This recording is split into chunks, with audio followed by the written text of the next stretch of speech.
Today, I want to invite you to do something very rare in our fast-paced, hyper-stimulated world: to slow down, listen, and restructure how you think.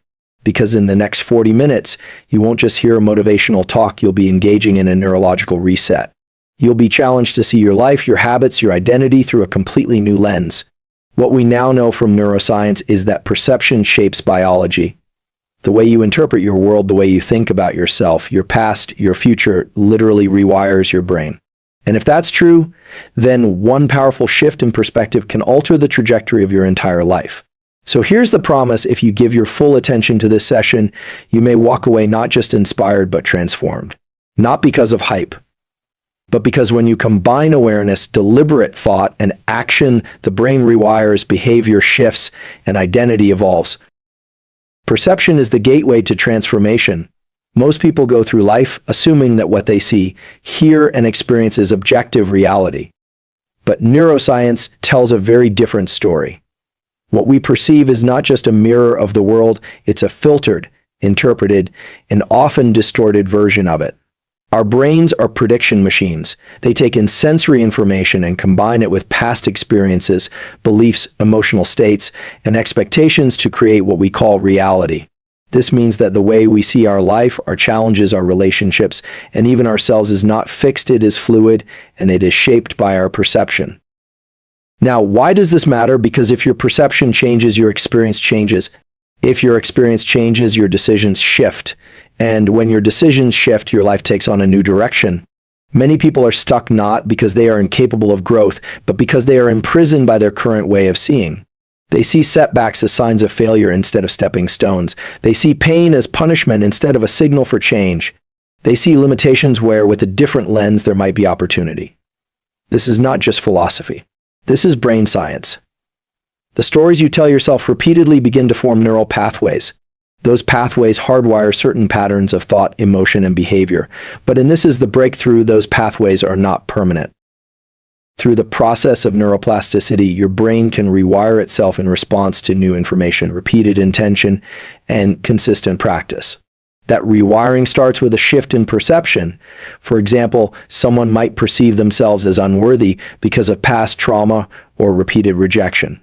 That perception becomes their reality. They sabotage opportunities, avoid relationships, and shrink from challenges, not because they are weak, but because their brain has been conditioned to perceive risk as danger and self-worth as absent. But the moment that person begins to challenge that perception, even slightly, the brain begins to open new doors. New neurons fire. And where before there was avoidance, now there's curiosity. Where there was fear, there's courage. Where there was shame, there's a seed of self-respect.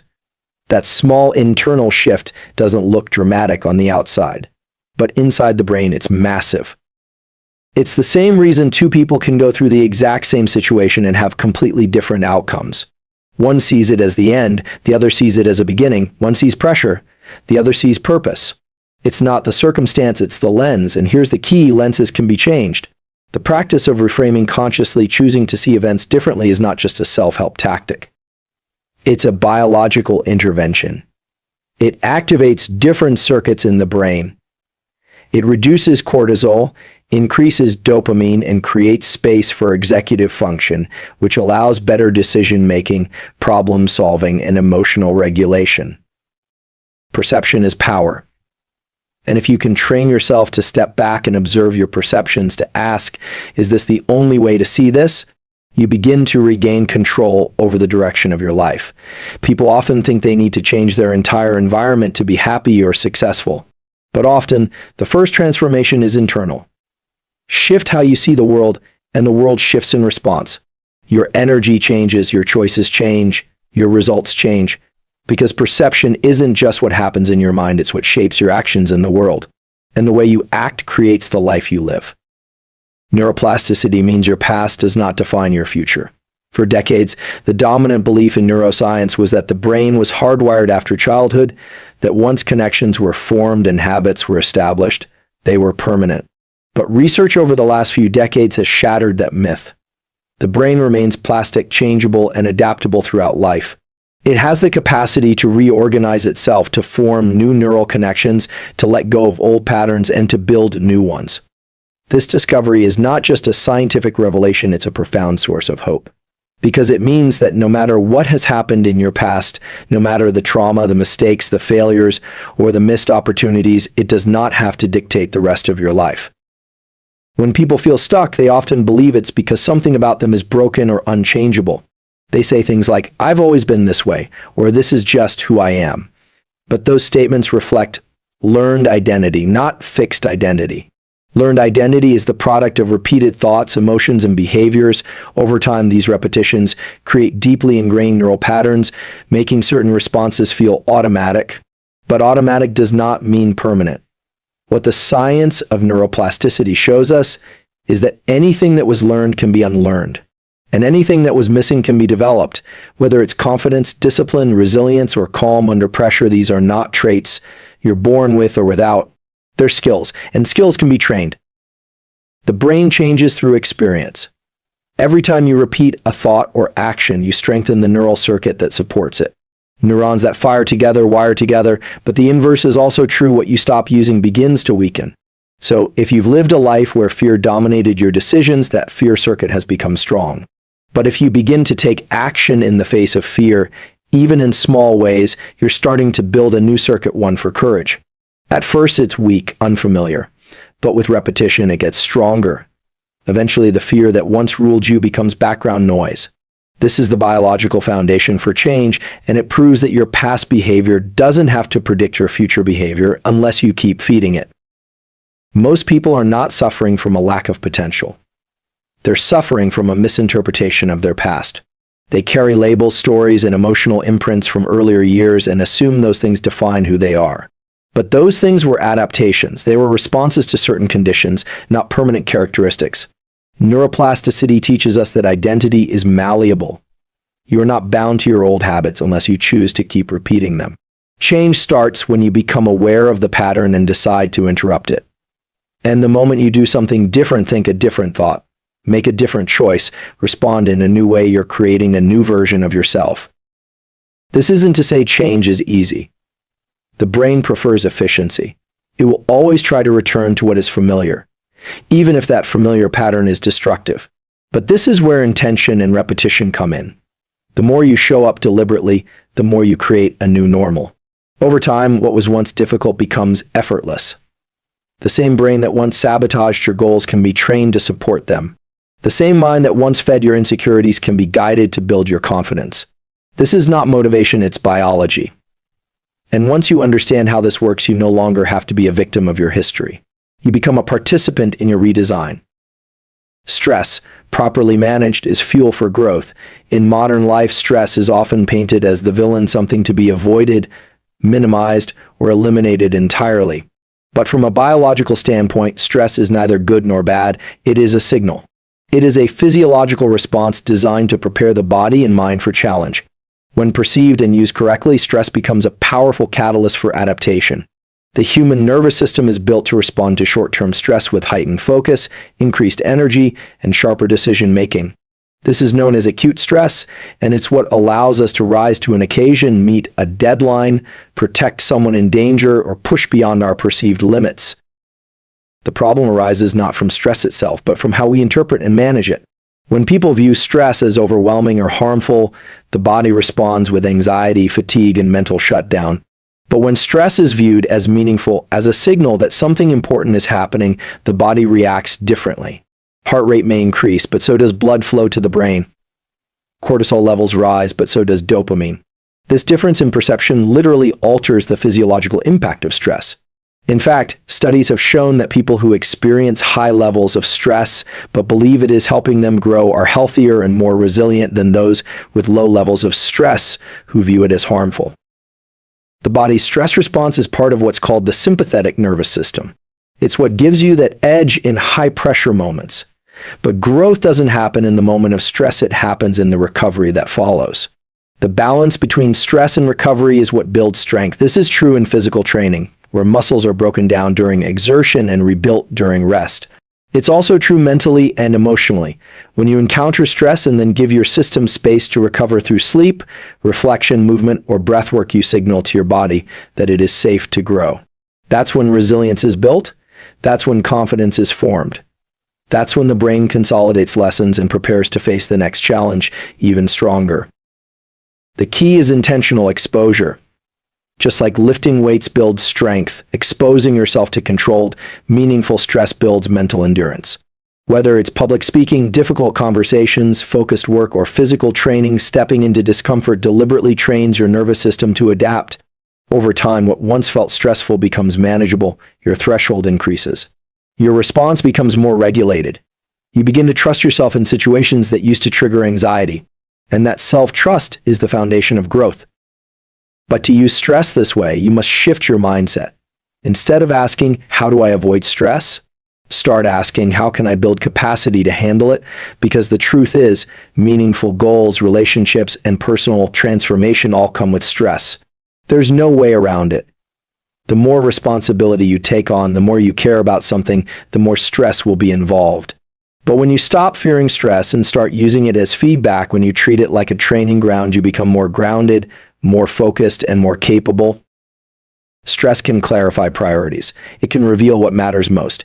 It can expose your weak points and give you the opportunity to strengthen them. It's in those moments of tension that your real values emerge. When you feel stress, your body is not betraying you, it's preparing you. The adrenaline rush, the elevated heart rate, the focused attention, these are signals from your biology that something is at stake, something worth your effort. If you can learn to breathe through it, to stay present within it, and to use it as fuel, you unlock a deeper level of performance, purpose, and personal evolution. True transformation begins with small, deliberate changes, not massive overhauls. The human brain is wired to favor consistency over intensity. When people set out to improve their lives, they often feel the need to make dramatic changes overnight, quit the job, change their diet completely, adopt a brand new routine, cut off all toxic relationships at once.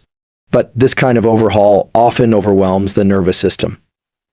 The brain interprets sudden change as a threat, activating stress responses that make it hard to stay consistent. This is why so many resolutions fail within the first few weeks. It's not a lack of desire or even motivation, it's a lack of strategy rooted in biology. Lasting change is created through repetition, and repetition requires sustainability. What your brain and nervous system respond best to is small, manageable inputs done consistently over time. These inputs, whether it's a 5-minute morning routine, a single new habit, a daily journal entry, or a shift in posture or breath, create new neural pathways. At first, they're weak, unfamiliar, but with daily practice, they strengthen, and as they strengthen, they start to override the old patterns that were running your life on autopilot. This process is called long-term potentiation, and it's how learning happens at the cellular level. Neurons that communicate repeatedly form stronger and more efficient connections. In practical terms, this means that even the smallest positive action, if done consistently, is capable of rewiring your brain. The mistake people make is underestimating the power of these small actions because the results aren't immediate or dramatic. But biology doesn't work in leaps, it works in layers. Each small step builds on the last, creating compound momentum that leads to profound change. When you anchor your change in small daily commitments, you build trust with yourself. And self-trust is the foundation of transformation. The nervous system doesn't respond to pressure, it responds to rhythm. If you push yourself to extremes one day and collapse the next, the system gets confused. But if you show up with a consistent rhythm, even if it's minimal effort, your brain starts to recalibrate. You begin to shift your identity not based on massive outcomes, but based on the fact that you are showing up differently. You're acting from intention, not impulse. You're being led by purpose, not emotion. Over time, these small actions begin to ripple out into other areas of life. A 5-minute meditation in the morning may lead to more clarity throughout the day. A commitment to walking every evening may improve sleep, which boosts mood and focus. A choice to say no to one small distraction may create more time for meaningful work. These are not random events, they're interconnected habits that form the architecture of a new life. You don't need to redesign everything. You need to identify 1 or 2 leverage points and reinforce them until they become your new baseline. And the more you do this, the more confident you become in your ability to change. Confidence doesn't come from knowing the future, it comes from seeing yourself follow through in the present. You begin to experience change not as a goal, but as a process. You stop chasing outcomes and start mastering behaviors. And in mastering behavior, you begin to shift how you feel, how you think, and eventually how you live. This is the path of self-directed neuroplasticity. By controlling your focus and your behavior, you reshape your internal wiring. Not all at once, but moment by moment, habit by habit. You no longer rely on motivation, which is fleeting. You rely on structure, which is steady. You're not trying to force change, you're creating conditions where change becomes inevitable. The quality of your attention shapes the quality of your life. In the age of constant distraction, the ability to direct and sustain focus is not just a mental skill, it's a survival tool. The human brain was not designed to process the endless stream of information we face each day. Social media, notifications, news, entertainment, each of these competes for your attention with precision, using algorithms that know exactly how to hack your brain's dopamine system. Over time, this continuous pull fragments your attention span, weakens your ability to think deeply, and diminishes your capacity to be present. And without presence, there is no real clarity, no connection, no meaningful growth. Attention is your most valuable resource. Where it goes, your energy follows. Where your energy goes, your actions follow. And where your actions go, your life unfolds. If your attention is constantly scattered, reactive, and externally directed, your life becomes a reflection of noise. You start living based on other people's priorities, other people's crises, other people's validation. You lose touch with your own goals, your own vision, your own purpose. Reclaiming your attention is the first step in reclaiming your power. This begins with awareness. Most people are not aware of how often they are pulled out of the present moment. They check their phones out of habit, not intention. They open new tabs, scroll endlessly, multitask through their day, not because they are making deliberate choices, but because their minds have been trained into reactivity. The first layer of transformation is simply noticing. How often do you redirect your focus? How quickly do you reach for stimulation? How uncomfortable do you feel when doing nothing? These signals reveal how dependent the brain has become on constant input. But the brain can be retrained. Just as it was conditioned into distraction, it can be conditioned back into focus. This is done through deliberate practice, what neuroscience refers to as attentional control training. One of the most effective ways to build focus is through timed, uninterrupted work. Setting a timer for 25 minutes, turning off all notifications, and choosing one single task trains the brain to sustain attention on a single target. Each time your mind wanders and you bring it back, you strengthen the neural circuits responsible for focus. Over time, this reduces mental fatigue, increases clarity, and allows for deeper engagement in whatever you're doing. Meditation is another tool, specifically breath-based practices that anchor your attention to a physical sensation. The breath acts as a tether, bringing your awareness back to the body when your mind drifts. Even 5 to 10 minutes a day of this kind of practice can lead to measurable changes in brain structure, particularly in areas responsible for emotional regulation, decision-making, and sustained attention. These are not spiritual concepts, they are physiological processes grounded in science. What's also critical is how you protect your attention outside of focused sessions. Your environment shapes your behavior.